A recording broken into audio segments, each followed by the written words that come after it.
And we are good. Welcome back, everyone, to 305 Takes. We're back to you on the year. It's 2023. We had a pretty good weekend of football, both college and pros. And right now, the NFL playoff picture is shaping up. We got the matchup for next Monday of the National College Football Playoff title. We even got we even saw some pretty good basketball this weekend. Shout out to Tyler Hero who hit an awesome game winner. Flashback to D Wade. Well, one leg just shot it up from three. That was a pretty good moment. And yeah, we had a lot of good football. We're excited to bring you guys this episode. But before we get to our first topic, we do want to thank E2G Sports for helping us broadcast our Pot 305 takes on YouTube, Facebook, Twitter, and other various platforms.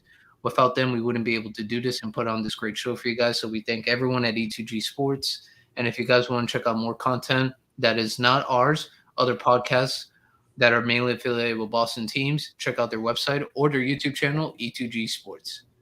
Now, I hate to start on a very sensitive topic for one person here, but yesterday we saw the New England Patriots go up against their division rival, the Miami Dolphins, and we talked on Friday the playoff implications that this game would have. And boy, oh boy, was it the game was close for a while, but it felt very one-sided. Yeah, and this is a tough game to even talk about because I don't even know if you watch the game, I don't know what you're supposed to take out of it other than just this quarterback position seems to be cursed this year for the Miami Dolphins. This is another game where not only is the starter not playing, but then the backup goes out again with Teddy Bridgewater hurting a finger on his throwing hand. And after the game, it's been reported that the team thinks it's a fractured finger on the throwing hand. So it looks like with their playoff lives actually on the line next week, the Miami Dolphins will be playing at home with third-string quarterback Skylar Thompson. And the one thing that I would say a little bit disappointed in was me and you talked about obviously the playoff implications, but what this means big picture because it is Mike McDaniel going into Foxborough facing off against probably the coaching GOAT in Bill Belichick. And I was like, I'm excited to see what the game plan is, but I'm expecting that, they're going to try to use the speed. Like they're going to try to use the speed to their advantage. Going into the fourth quarter, Tyreek Hill and Jalen Waddle had combined for 5 targets. Going into the fourth quarter. And that was the thing I was most disappointed in. I know a lot of people on Twitter, I was saying online, were saying that, another game where the running game actually looks pretty competent and good, and Mike McDaniel just doesn't trust it, which I get where people are coming from, but at the same time, it does seem like he wants to have a running back by committee. He doesn't necessarily want to have that lead running back, and he goes between Wilson and Mostert, and we even saw some of Ahmed out there as well. So I don't blame him too much because, if you run the ball on first or second down with Jeff Wilson, and it's only 2 yards, get back to the passing game. This is what got you here. This is how the team has been built around. But for Waddle and Hill to only have 5 touches going into the fourth quarter, and then obviously, you go to Skyler, and the results just aren't the same. But I thought the team fought hard. Jason Sanders, I told you this guy's 3 weeks ago. He's the worst player on the whole team. He's the worst player on the whole team, and he misses a field goal that was, pretty easy. It was a pretty easy field goal. It wasn't super hard wind conditions. Pretty easy field goal, misses it, and the Dolphins lose by 2. And I told you this guy 3 weeks ago. The guy's worst player on the team. Oh man, I'm watching the game. I was watching on Red Zone just because I wanted to see what was happening around the league. They were going to it a lot, and it's not like either team was in the red zone. Yeah, and man, every time I saw the play, I was just like, oh man, this has got to hurt a couple of people that I know because it just simply was not good. I felt obviously the Dolphins' offense wasn't moving the ball well. And we did talk on Friday that we do have to give the Patriots defense credit because they have been very good the whole year. But I feel what was worse about this game, Mac Jones actually looked solid when this whole year he's just been You think bad. he looked good? I thought he looked Tim Tebow out there. I would compare Mac Jones' performance yesterday to his past 5 games. That's how I look at it. I mean, he just didn't get sacked. That was the thing. That was the disappointing part, is that the defensive line didn't do anything, didn't show up at all. And I get that Chubb was out and that Xavier wasn't out there as well, but I didn't think he looked particularly well. 20 for 33, 203 yards, 6.2 yards per attempt. I'm just still confused how that first drive they had, how that Thornton catch was ruled a completion and there was no review. They didn't show us a replay coming out of the break. It was just the play on the field stance. And Mike McDaniel 0 for 4 on challenges this year. I still can't. I still don't see where a second foot got in after he got control of the ball. Also, it kind of like reverted back to the fumble at the beginning, where I think it was Mostert. Mostert fumbled. Yeah, that was a fumble. Yeah, that was a fumble. Yeah, that was a clear fumble. We just ran a play right after. Yeah, and it was like, okay, they kept the ball. So there, I felt like that was going back and forth. But man, when just looking at this Dolphins team, obviously the offense wasn't good, and a good reason of that is the play of the quarterback and the quarterback getting injured, and then Teddy Bridgewater not playing well at all, and then Skylar Thompson comes in, and the rest is history. But man, that Dolphins defense, I believe once the season is over, like once the Jets game is over, I am letting whoever the defensive coordinator know, bro, you're not coming back. Yeah, it has been a disappointing season for the Dolphins defense. You know, a couple individual highlights stand out. I know Christian Wilkins got up to 90 tackles, which is a pretty crazy high number considering that he's an interior defensive lineman. But with Xavier and Chubb out, it was bad. And then Javon got dinged up a little bit early in the first quarter, and then man, the corners were just getting abused. And you know, shout out to Patricia and freaking Joe Judge for at least they had a game plan, because whether it was Kohu or Crossan, like they were like, look, this is your third and fourth string cornerbacks, like they're bound to make a mistake at some point. And there was a couple times that they got him defensive pass interference or holding or illegal touching downfield, but it was such a bad game. Like that play where the Dolphins line up to go for it on 4th and 1, get called with a false start, send the punt team out, running into the kicker, and then go for it on 4th and 1. Like that it was just a bad football game. And this reminded me of the Dolphins from like my middle school years, where it was just like, this was like a Dolphins team similar to the team that they had used the Wildcat with Ronnie Brown and Ricky Williams to even have a chance at beating the New England Patriots, because the offense just looked constipated. And I get that there were some bright spots, like the running game did look effective, and you know, Mostert had that really tough run, and Wilson, I believe, finished with like 47 yards on just a couple of carries. Yeah, he had 45 yards on 15 carries. Mostert went 9 for 29, so like, you know, 3 yards a pop basically for both of them. But yeah, it just really reminded me of the Dolphins teams from back in the day, where they had no trust in the quarterback, and you knew that they weren't going to really test you vertically. So like everybody was just in the box and everything was happening really close to the line of scrimmage. But man, oh man, when Jeff Wilson has the same amount of targets as Tyreek Hill, I just don't get what the game plan is for that. But that's been Teddy Bridgewater's game. You saw it in Minnesota. He went but we can't do screens. Yeah. We can't do screens. We can't do jet sweeps just to get the ball in his hands, see if something can happen. I mean, the Patriots couldn't do anything on offense, and what they do, they put a defensive back out there, ran a jet sweep or jet screen with him, and he took it to the house. Like it's Tyreek Hill. I don't get why he wouldn't be near 15 touches in this game. Yep, man, that's even going to lead me to the question. There was a play in the game that I saw Skylar Thompson throw the ball to the fullback who has one hand because he broke the other one. Now that leads me to this question: if you are the Dolphins front office, what are you trying to do this offseason? Well, first off, I'm trying to win next week. Like, because with everything that happens, as long as they win and the Patriots lose to the Bills, you're in the playoffs. So that's the first thing I'm trying to do. You're probably going to get embarrassed in the playoffs if you make it, but I just don't think you can go 3 straight wins, 3 straight losses, 5 straight wins, 5 straight losses, and not consider the season a disappointment. Regardless of rookie head coach, regardless of injury at quarterback, regardless of Skylar Thompson, regardless of all of it, that just simply can't happen. And especially when you just got docked a first-round pick because your owner was out here flirting with, you know, a 45-year-old quarterback and a retired coach. So If I'm in the Dolphins front office, my number one priority is we have to win next week, regardless of what happens. I don't care if it's Skylar Thompson and he's throwing left-handed. I don't care what it is. They have to win that game next week. But it gets tough when you look at a big picture because they were supposed to have 2 first-round picks this year. One gets docked. The second one they trade for Bradley Chubb, who they gave an immediate extension to, and I mean, returns haven't been the best so far. I mean, I do still like the defensive line overall. It did hurt that as soon as they kind of got Bradley Chubb, Ogba went out for the season. So, I don't know how I necessarily uh, rank the defensive line, but they're kind of they're kind of in a bad cap situation too because they just signed Tyreek Hill. I just mentioned the Chubb extension. So for me, if I'm looking at it, I think they need to definitely get better at corner. Byron Jones, smell you later. Use that money for Byron Jones and definitely get better at the secondary and probably another safety because it just feels like they're weak as far as depth on defense. Offensively, I think they're pretty solid.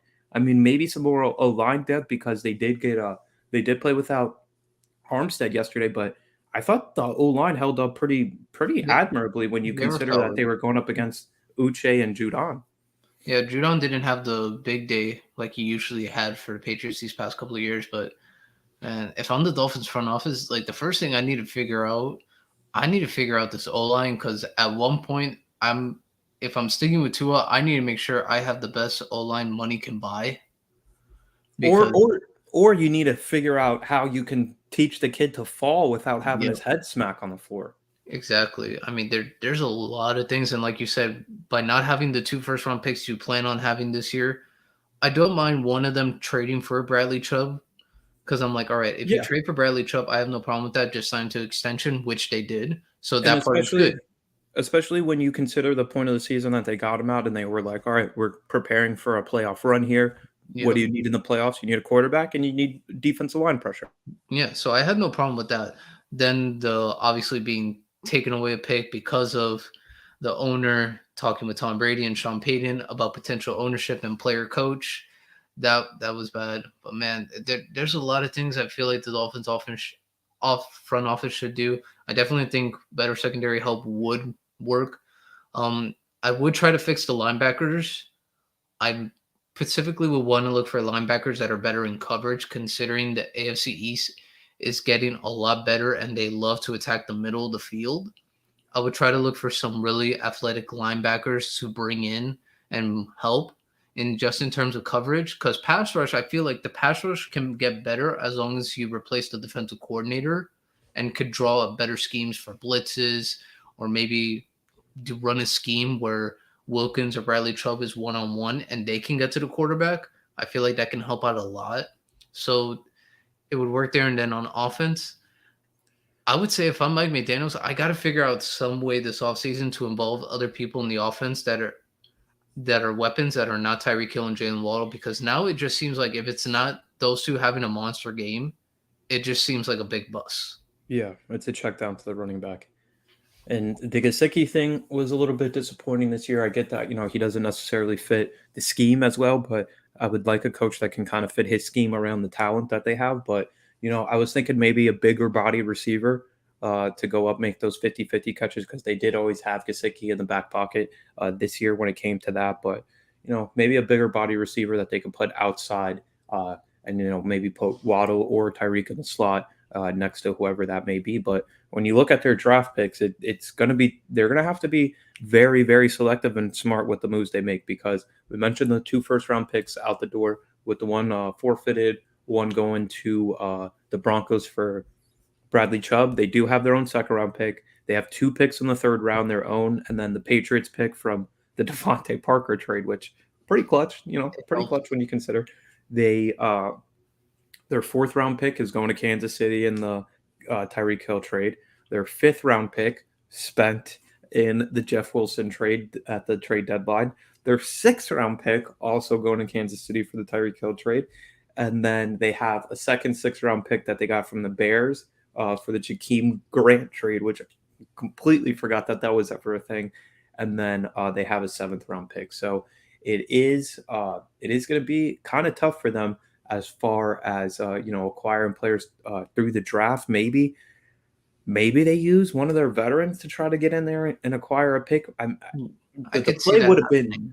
been Gasecki at the trade deadline just to recoup some picks, but that didn't really happen. And then what did they get for Edmonds? I guess it wasn't a pick this year. No, The for Chase Edmonds trade. well, Edmonds was in the Chubb trade, so Yeah, so and I don't even think he's played over there in Denver, but I yeah, think he's played like maybe 2 games. That's yeah. it.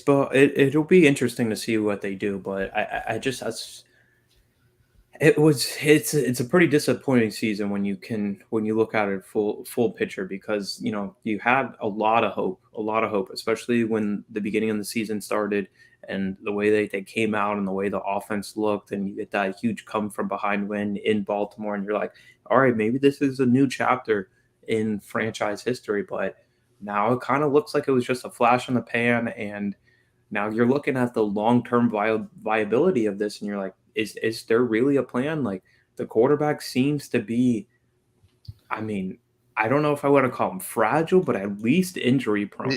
It's coming off as fragile because remember, I mean, it was reported he had 5 surgeries in college, so that means he did get hurt, and then his first year in the NFL, I thought it was best for him to get hit early because it's like, all right, if you know you can get hit in the NFL and you could get back up, I feel like that's a big confidence boost for you, and which it did because in his first game he started against the Rams and he got sacked by Aaron Donald right away and he got back up. I was like, okay, cool, this is good for Tua. That's you got back up, you were perfectly fine, and then after that, the whole situation with Fitzpatrick, who's going to start, who's going to come in the game and close, and then whoever was having a bad game, they were automatically going to get benched for the other guy. It was just back and forth. So that carousel of quarterback for those years with Fitzpatrick it wasn't the best confidence boost for Tua. And now he finally has a coach that believes in him, and we don't even know because I mean, there's a very good chance that maybe Lamar Jackson doesn't sign with the Ravens, and maybe the Dolphins could swoop in and do a trade. But I mean, now it would be even hard to trade because you don't have a first round pick. Because the Ravens are going to want something, and how much more can you actually lose in picks and then not say, all right, what's going to hurt the depth of the team? You need those picks. So I'm very curious to see what's going to happen with them this week because they do have to play the Jets. If they win, the Patriots lose, they're in the playoffs. Or if the Patriots win, or a game inevitably, the Patriots do get the win. So we do have to see what there, but I think it's good transition now to talk about the NFL playoff picture, which is now starting to really shape. So if we go to the NFC side, we have seeds 1 through 6 clinched. We have 6 playoff teams. The only team we do not know that has a playoff spot are the Packers, the Seahawks, and the Lions. We'll see what goes on there. And then for the AFC, we have the 3 so far divisions. We have Kansas City, Bills, and what right now will be Cincinnati if it were to remain the same. Then the wild card, you have 2 teams in it right now, the Chargers and the Ravens if it were to stay the same after today. And then the hunt, you have the Jags and the Titans basically fighting it out for the division this week. And you have the Dolphins, Pats, and Steelers fighting it out for the last wild card spot.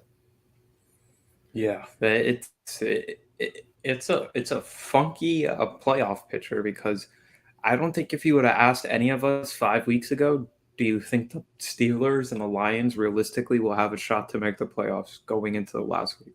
I think you probably get like 99% of the people that you survey in that made up poll saying there's no way. Like, have you seen Kenny Pickett? Yeah.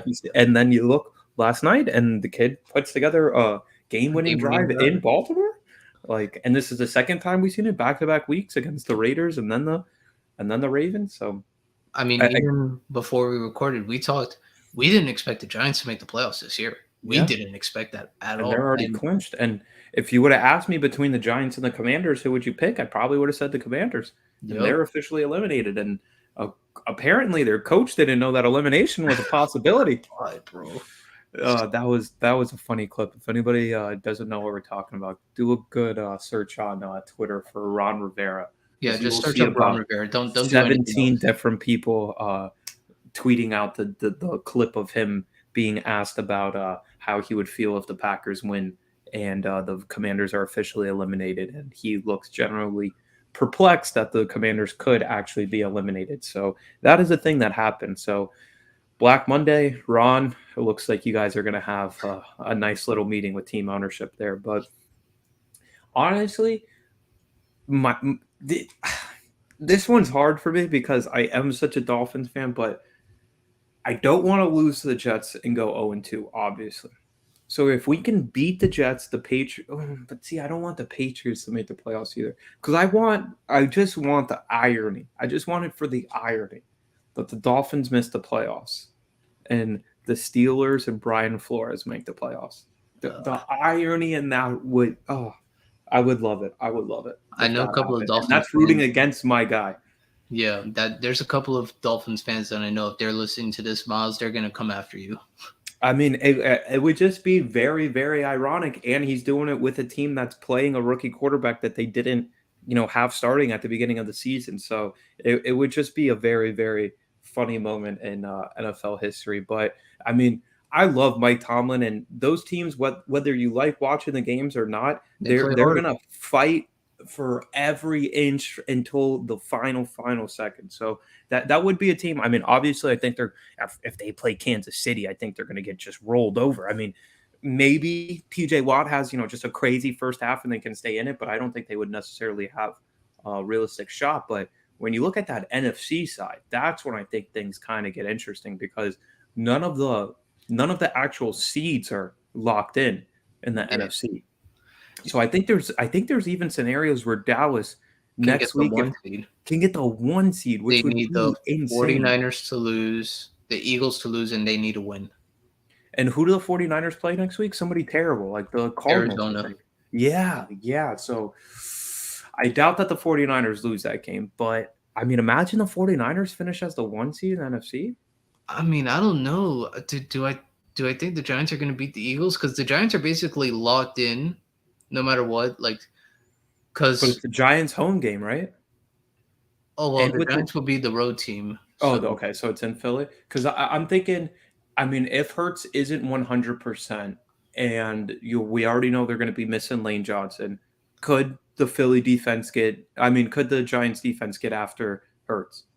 I mean, I think they could, but I don't know if the Giants would actually put anyone to start because they're going to lock in as a wild card and they're going to be on the road. And it's like, all right, do we rest our Daniel Jones, Saquon? Yeah, but couldn't it be the difference between playing the Vikings or the Bucks if they win?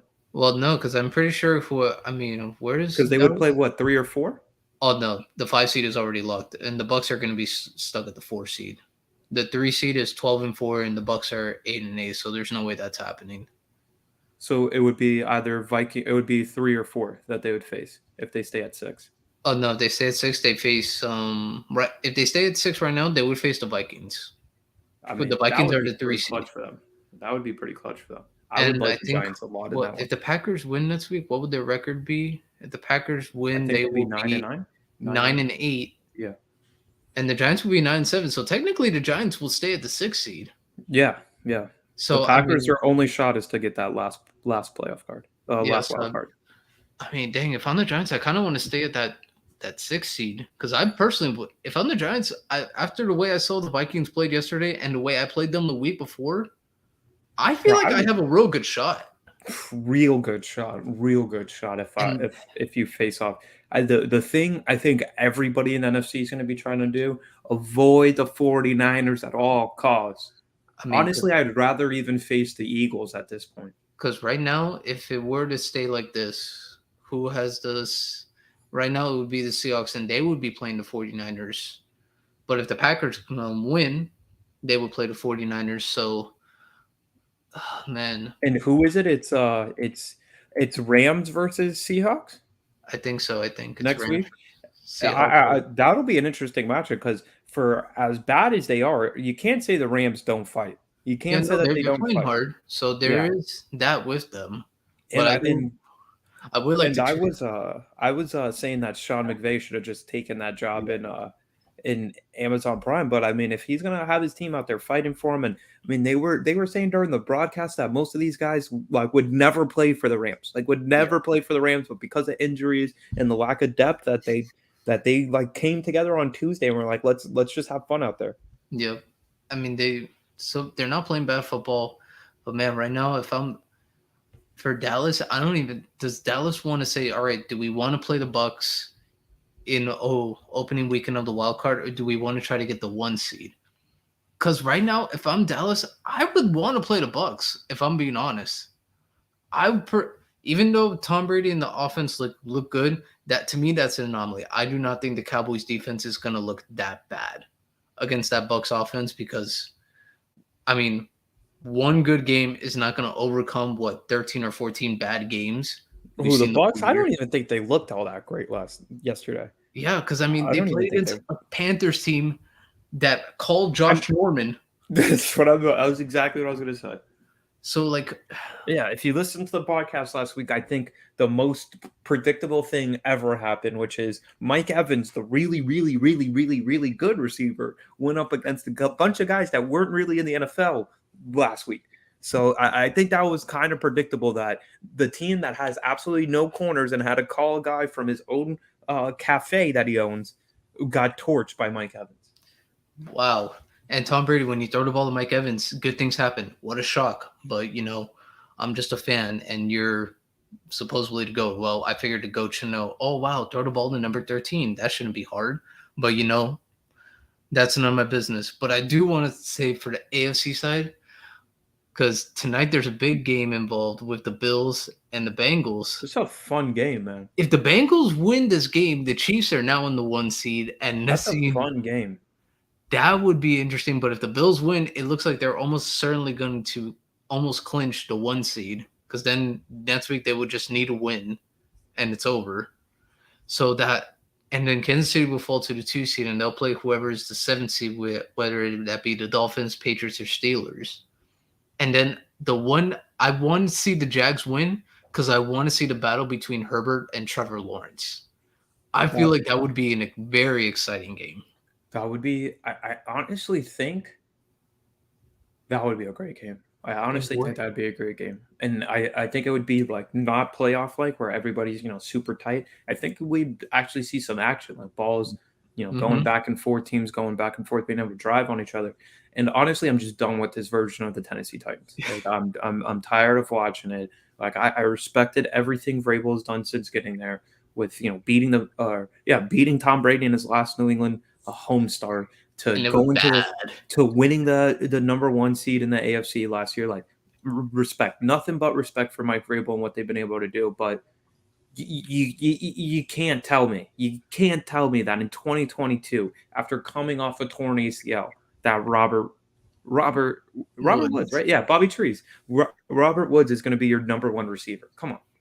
And like they just haven't replaced anybody on offense. Like I get that they drafted Burks, and okay, he's a little bit raw. Like he's not Justin Jefferson where he came in, rookie year and automatically made a difference. But when you look at Jonnu Smith, never replaced by Tennessee, never replaced. They were just like, all right, Derek, 3,000 yards this year, please, just help us.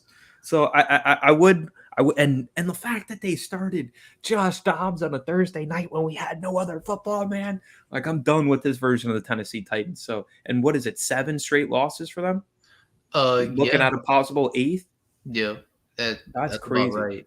And you know what their over under was betting wise this year? What? 8.5, and they were 7-2.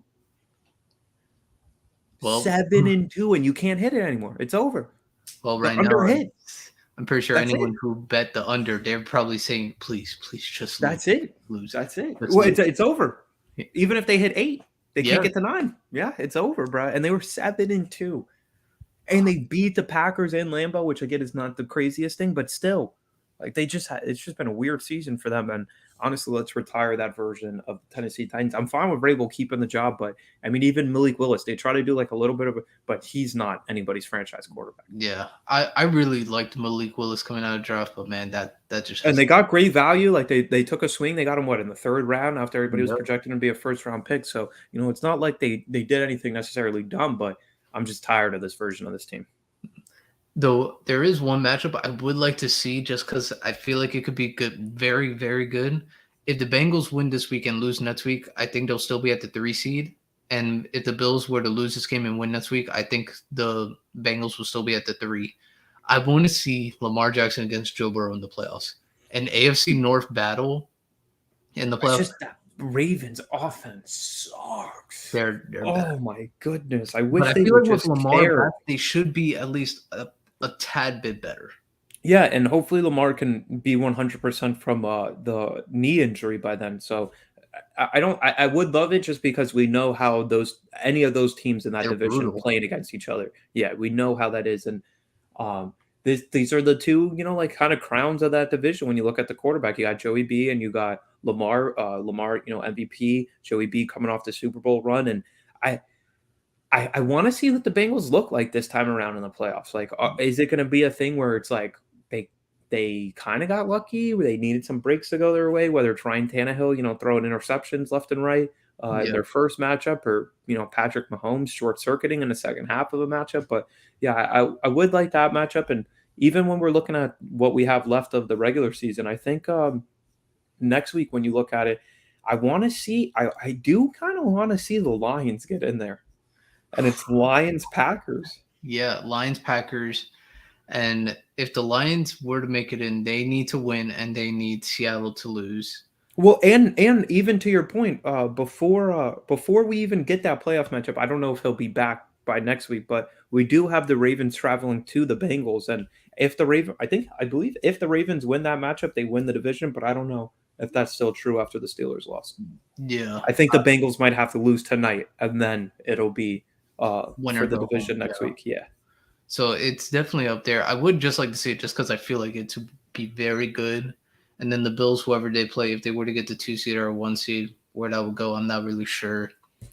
But yeah, I would love to see Dan Campbell's celebration about making the playoffs after beating the Packers in Lambeau. That would have to be legendary. The only thing I could say about the playoff picture, I think in the AFC, I think we're down to like the top 3 teams as who's going to represent the AFC in the Super Bowl. Because I think we're still down to the Bengals, the Chiefs, and the Bills. Honestly, The Bills the more are I kind of see like them, there. the more I see them, I think I wouldn't be surprised. I wouldn't be completely shocked if the Chargers went on a Make a Bengals run. run of last year. Yeah. Yeah, no, they definitely could. But I would say the favorites are still the same. The NFC, bro, I don't even know because Yeah, I the NFC, I have no idea, to be hit honest. it, bro. Any team I legit can make a run. The Packers with the way they're playing, I'm like, if their defense keeps playing like this and their offense is not turning the ball over, they can make a run. The Giants, I'm kind of like least skeptical on them making a run just because I'm not saying Brian Dable has not done a good job. It's just he does not have that much talent on the team where Yeah. I think it hurts him. The Cowboys, I can see the Cowboys making a run. The Bucks, no. If the Bucks make it there, I'm going to be so pissed. I'll be like, this team does not deserve to be in the playoffs, and everyone knows it. The Vikings, as fraudulent as they might be some games, they can make a They're run. talented enough. Yeah. I just don't know if that defense can do The anything. Eagles are limping their way into the end of the year, but if they get that bye, I think it would be so huge for them. They need that. They need that bye, especially with how banged up they are. Yeah. Oh, man, but it's going to be crazy because I mean, the 49ers, I think, too. And especially what we saw out of Purdy yesterday, we finally got to see him have to like face adversity and battle back and he from did a good. deficit. And he played very well. And I've been waiting kind of see like, is he going to have that game where you're like, oh, yeah, this is why he was a 7th round draft pick, This is why here's the rookie. draft. Yeah, here's the rookie implosion, like here's a Nick Foles game from Monday Night Football. Like, I was waiting for that, but he battled back, faced adversity. I was like, all right, maybe the kid could actually lead them to the playoffs. He very much could. But Yeah. before we move on to our next topic, we do want to take a moment to shout out our presenting sponsor, E2G Sports. For anyone who doesn't know, E2G Sports is a company that provides sports news such as basketball, football, baseball, hockey, you name it. It's there. You can check out their website, e2gsports.com. You can listen to all podcasts such as 305 Takes, First Information, Patriots Place, and more. If you want to check out the audio version, check out their site on e2gsports.com. Or if you want the visual, where you could watch it on your TV, your laptop, on your phone, please head over to their YouTube channel, where you can not only find us, but other various podcasts, where you could get the audio version in a way that how we look now, that is for E2G Sports. And now we want to thank E2G Sports for that. But man, I hate to do this to you, Myles. But last week when I talked to Nick, I was talking about him being on the podcast because he had interest in it. So I was like, yeah. And then I said, yeah, if you win, this is where I'll send, like, where can I send the money to? Because as a commissioner, I do have some of the money. And he's like, no, when I win. So I was like, oh, okay. He's pretty confident. And for anyone who doesn't know, Nick was playing Myles for the championship. Winner gets the trophy, the 850. And not to say to diminish the money, but I think what was really more important to everyone's eyes was that trophy. The trophy was like, that's what I want. I don't the money's cool. Yeah, No, because nothing that against just the money. confirms the bragging rights. But the trophy, it's like you could look at that every day and say, yep, that's me. Yep. Yep. And And my I'll, I'll, team laid an egg. My team I'll, laid an absolute egg. I'll tell people the score. The score. Myles has 94 points right now. He has 2 players left to play. So on like any like normal day, that's not too bad. It's not too bad. But Nick, his team has 139. And it's he has no players left to play, so at least that part is good for Myles on that part. But man, Myles, he has left to play Joe Burrow and Tyler Bass. I can't believe I don't even have 100 points in the freaking final of the fantasy. But yeah, my team laid an absolute egg, and I wasn't very vigilant. The Giants defense was a great move by Nick. Great move because And the Jags defense. the Colts are not a professional football team right now. Like that was a great move by Nick, and I'm mad at myself Nick probably for. got the. Oh no! If you would have had the Packers defense, you would have had the highest scoring defense of the week. Well, yeah, because they went crazy, but yeah, still, I wouldn't have picked them up either way because I would have been scared of Jefferson or Cook going Yeah, crazy on them. But yeah, man, this is a very very disappointing way to end my season, and I get that I still technically have hope, but the way that Devontae Adams just put that dagger right into my heart and just kept twisting and twisting and twisting it.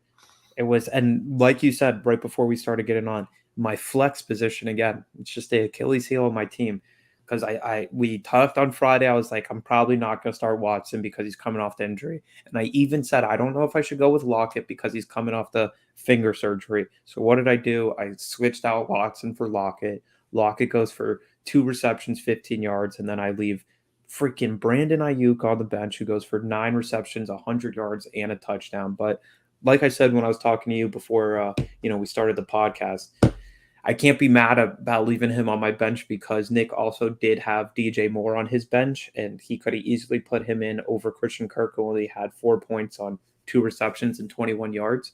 And if he would have had DJ Moore in, it would have been Oh, over. Like yeah. there's no I conversation would right have now to sent be Nick had. the money already. I'll be like, okay, Myles, here's your 100. We don't need to see Monday night Yeah. in order to know who wins. Yeah. So, and to make it even worse for me is that both of the fantasy matchups that I was in to go for the championship, I laid an absolute egg. In one league where I have freaking my starting receivers were Jalen Waddle, Justin Jefferson, flex Tyreek Hill, flex Terry McLaurin. I scored 103 points.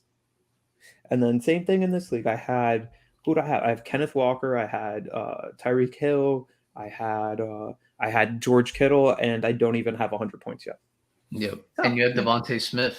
yeah. I had Devontae, who went off again. And I still couldn't do much of anything. So I just wanted to go 1-1 and win one of my leagues, and to go 0-2 really really stings. Yeah, no, that's gotta hurt. I mean, I've Yeah. losing in a title game is not fun. For anyone that's experienced it, I've experienced it once. I've lost one title game by 2 points. That one really stuck with me for like years, and where I just kept going, shoulda, coulda, woulda. Yeah, And and it sucks because you're like, damn, I don't have there's no next week. It's not like I can look at the waiver wire and be like, all right, how do we improve? Because that's usually what the fantasy season's all about. Is like, all right, we lost, but we could bounce back. yep.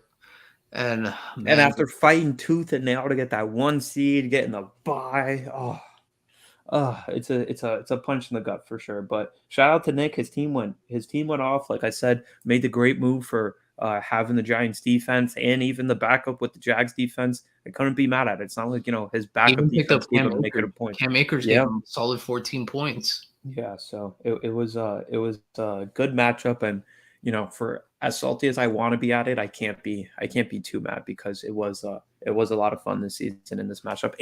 And the good thing about there is no real good thing about coming in second place because you're just the first loser, but I don't have to pay anything. I get my money back for league entry fee. So there is a bright side to everything, but damn, does that hurt? Yeah, no, it definitely does hurt. I can't even be. I felt bad because I was like, man, like I wanted Miles to do good. I really just wanted like a really good fight, and I was like, man, I'm also rooting for Nick because I've known Nick for a bit, and I was like, I respect always Nick's fantasy because Nick is always like around the top in fantasy. So I was like, all right, I respect Nick, so I'm rooting for him. And oh man, that it went pretty one sided. For Miles tonight, he basically needs Joe Burrow to score like A 5 thousand points. touchdowns and Tyler Bass to at least every single point the Bills get, it needs to at least be a 30 or 40-yard field goal. Like he Yeah, that'd base be clutch.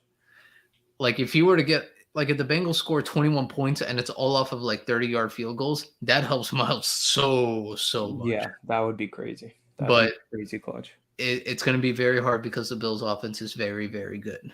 So Yeah, Bills' offense is pretty good. so it's definitely it's going to be a tough pill to swallow for Miles. And who knows, maybe next year if Miles does not win, um maybe next year will be Miles's year. It's like he came so close, so he knows it's like all right, he has a better observation of everyone's fantasy strategies. He knows what Yeah, how people like to trade. You have now more of like a feel for who you're playing against. yeah, facts. And after going through this league, I do like the competition. So it's not like I'm like, all right, this is one and done for this league. It was really solid competition. Everybody played hard. Even Moises, who had a bad year, like he didn't give up until the very end either. Yeah, until his season was officially over, he kept fighting. Credit to him. I don't know why, but Yeah, I yeah, mean, no, no it, quit. it was good. I will have to say this has been one of the more fun leagues just because everyone was active. Everyone every week kept trying to make a move, or they kept sending trades. They were still fighting to win it. And next year, I mean, depending on if I have to be the commissioner or someone else, I would try to expand it to 12 teams so that way the playoffs are going to be 6 teams, I did it just so that way so that way 2 teams can have a bye. So I was like, all right, I feel like that is a better aspect. It's like, hey, if you're the top Yeah, seed, from each division. Yeah, I should do get a bye. believe you deserve a bye because one, you got there. Now to only be shut out in the first week of the playoffs, if it were to come to that, I'm like, no, at least It's you tough. deserve a bye. Yeah, yeah. I'm about next season each team getting a bye.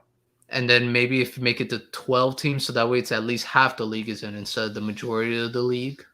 So that way it's like, all right. And then the draft, like the lines would genuinely be more fair because everyone would really, really have to like hit on the Nail their waiver. draft. Yeah, yeah. Either hit on the draft or nail your waiver wire pickups or get up on the injury report before anybody else. Yep. And then who knows? They might have to do a strategy like Miles. I remember Miles said, like, before we started, that he would, on the day of like waiver pickups, so like Wednesday, right? That's usually he Yeah, says, they yeah, I clear wake up Wednesday. at 3 a.m. and I check. Yeah, no lie. Wake up at 3 a.m., see who didn't get claimed, and if it was somebody because I never use my waiver claim. I never, unless it's like the best situation I can give you an example of is like last year when Clyde Edwards-Helaire went out for the Chiefs. I used my waiver claim on Darrell Williams everywhere, like everywhere to try to get that one in. What else do I use unless it's like a big injury and the number 2 is now certified the number 1. those are the times I'll use my waiver claim. But you just never know. You just never know when you're going to need it, and you never know when that number one is going to go down. So Yeah. that's always my philosophy. Yeah, so it is. It definitely is going to be something to watch. We'll let you guys know. The next time we do talk about this, Nick will be here. But we're planning that because Nick wants a certain something to be done before he does come on the podcast. So we'll see how long that takes. But right now, it's not looking great for Myles. Hopefully, Myles does put up a fight, and who knows if he puts a scare in Nick. I feel like that makes it just for a better conversation when we do Yeah. talk about it the next time. So So at hopefully I get least, something out of Joey B.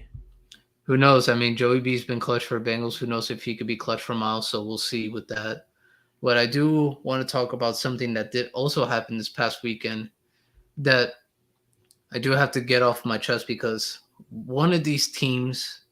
Well, both of these teams did make it to the college football final. So that is TCU and the University of Georgia. And now they're going to play in the college football final. And I do have to talk about this. And I texted Myles, nothing against the player as a person. I just think he's not that good. Bro, JJ McCarthy, bro, I texted It's a Myles, tough game. Tough me or game. him could have been the quarterback for Michigan in the first half.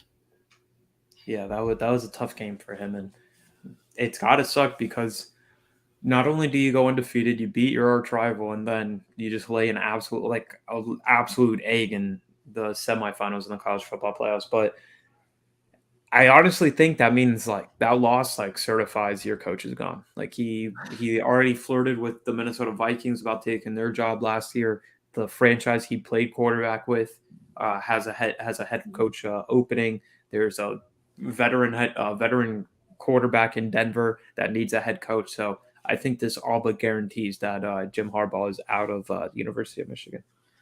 I mean, that is there. But man, just to talk about a little bit more of that, to throw two pick sixes, to fumble at the 1 yard line, turn it over on downs. You essentially left 14 points on the board and you gave TCU 14 points. That was to me the biggest upside. And then he takes that picture like a Stephon Diggs. And I felt like just commenting, bro, you're the reason why they lost. Like, I don't know why. And everyone's talking about that touchdown play. Yes, it wasn't a touchdown, but also blame Michigan because they put themselves in so many bad spots. Yeah, and the fumble right after, regardless of if it was a touchdown or not, you can't be fumbling at the goal line like that. Yes, Can't be. man. Yeah. And now to the one exciting game that ended right at midnight on our time zone. For anyone who doesn't know, we live in the East Coast. The Georgia Ohio State game ended right at midnight. Ended right at midnight. Yeah, literally And as the ball was dropping. the kick for the to send Ohio State to the game, and it just didn't go through. And man, that kick was bad. That kick had no shot from the moment it left his foot. You already knew that kick had no shot. And I just you saw know, it. It was like, oh, and I'm like, oh, okay. It just keeps going. I've been a Ohio State hater since they stole that national championship from Miami. UM. So I saw somebody tweet here. Let me pull it up. I saw somebody tweet that I might have missed the ball drop, but it makes up for all the years that I've spent hating on Ohio State here. This is the exact tweet. Sure, I miss ringing in the New Year with my family, but I saw Ohio State choke away a semifinal away. It's worth the years of resentment, and I couldn't retweet that enough. Because I cannot stand Ohio State, and not even because I don't like them. I actually thought that they stood no chance with Georgia. And we're going to preview their national championship game with TCU. But I honestly think Georgia's at the point where they're kind of like the Miami Hurricanes in the early 2000s, where their third stringers are going to be NFL players. Like, I think whoever they put on the field is going to have an NFL career. And they're just kind of a factory at the point. The only person I don't think is going to actually play in the NFL is Stetson Bennett the fourth. He's not. And he's not good at all. But when you He's got not. just talent, when they have like legit 3 tight ends that might go in the first 2 rounds. Exactly. That's what and everyone should know this. Stenson Bennett and Lamar Jackson are the same age. Where is Lamar Jackson? Yeah, Lamar Let Jackson's this already sink in, won an people. NFL MVP, gone to the playoffs, won a playoff game. And Lamar is close to being a veteran in the NFL. His contract is up. Yep. And Stenson Bennett, and I've said it to people, he benefits so much off a great team. He benefits so much off a great team. Yeah, and it's nothing against him. He's literally the definition of a game manager. exactly. Like, bro, and who knows? Maybe he could be a backup in the NFL. Maybe I don't know. Who knows? He might be like one of those people we see in the XFL or like I mean, Canadian Football League. if he wins this game, he's going to be such a made man in the state of Georgia that if I Oh, was him, I would not. What for? Who for what? For who for what? Unless I want to be like the third string for the Atlanta Falcons, but no way I'm trying to. No way I'm trying to go and get hit. I know quarterbacks don't yeah. want to get hit, but like I'm not. I'm not gonna. There's no way. I'm not. No. There's no reason to for me to. Watch him pursue a PhD, so then he has to play more years at Georgia. I'll just be like, bro, why? I mean, he's already been there for 1,000 years because they did the thing where they gave him a scholarship but let him play on the community college team Yeah, because Justin Fields was on the team and yeah. Jake Fromm, two quarterbacks that actually got drafted into the NFL and won a JT first round Daniels pick. too. Yeah, and well, he beat out Daniels. I can't believe JT Daniels fell off. Going to Yeah, Rice now. yeah. It's actually crazy how Georgia had Justin Fields and was scared to use him, so he transfers to Ohio State. Ohio State That then Joby goes from Burrow. Justin Fields to CJ Stroud. It's That's CJ crazy. Stroud. I He balled. He he balled. balled. He balled.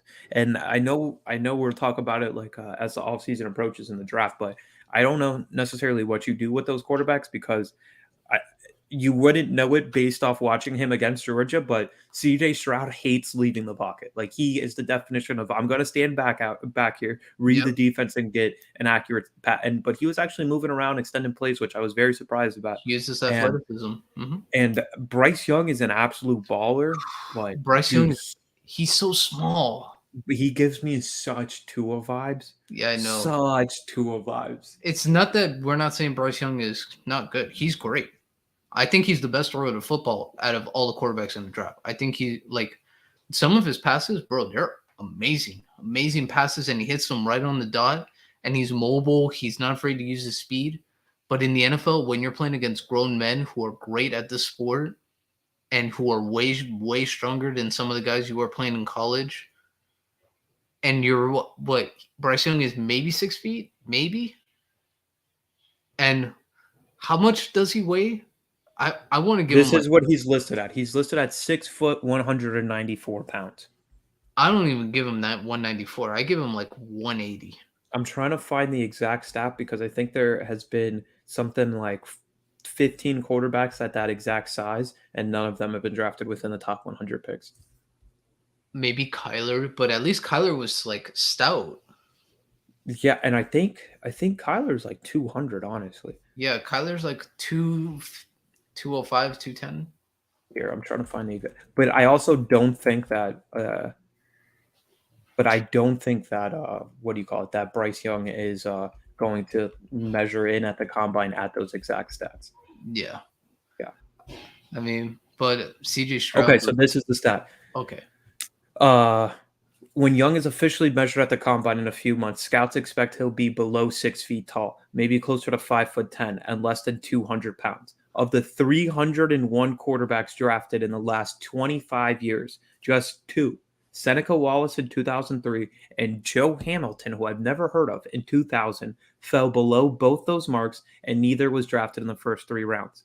Quarterbacks like Kyler Murray and Russell Wilson have produced despite their shorter stature, but the main difference is Young's body type. Murray and Wilson have much different builds and more muscle definition. Yep. Where you could And Young will likely have to add some bulk between now and the combine, but he doesn't have the frame to easily carry 205 to 210 pounds of good weight. yeah, Bryce. I mean, it's nothing against Bryce Young. So I you're think, literally drafting an outlier. yeah, 301 quarterbacks over the last 25 years, and you're like, that's the one. That's the difference maker. Which I mean, the kid's a baller. Like I'm not trying to take it away from him, no, he's but great. yeah, you're just literally banking on an outlier. Yep. And then, so we'll see about that. I mean, he looked great also in his bowl game. But Yeah, now, just to go in terms of betting wise, TCU versus Georgia, right now it's 14 13 and a points. half. Oh, my God. And no, Georgia should be the favorite. They are the defending champs. They did beat a very good Ohio State team. And And remember Michigan, last I year, felt, lost the game more than TCU won it because Max Duggan just simply did not look good. well, that Quentin Johnson kid is a problem. He's And very good. if I'm the Ravens, I'm dying to draft him to put him next to Lamar. But remember last year we talked about the Georgia Alabama game, and I was like, "Yo, I'm Georgia all the way." Like I really don't think but I think this one could be ugly. I think this could be like when Alabama shut out Notre Dame down here at the last BCS national championship. I I don't was gonna think. say Alabama versus Ohio State, where it was I, down here in Miami. Yeah, I don't think. I don't think it's going to be much of a contest between this one. But I also thought the same thing about Ohio State, and Ohio State showed up, but I just don't think that TCU overall has the athletes that can really keep up with Alabama. Yeah, I And you mean, I'm saw the stat during that game that TCU's entire living alumni can fit inside the big house where Michigan plays football. yeah, they could. It's it's nothing against TCU. They played great the whole year. I feel like the line should be like 7 because I do want to give TCU credit before making it there, and they beat a lot of very good teams in order to get to where they are.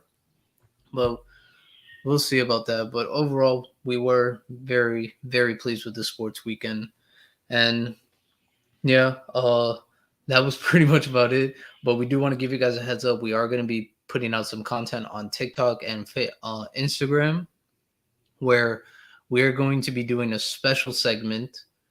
And who knows, you guys might see it here. For all we know, that we might try to record it for you guys live.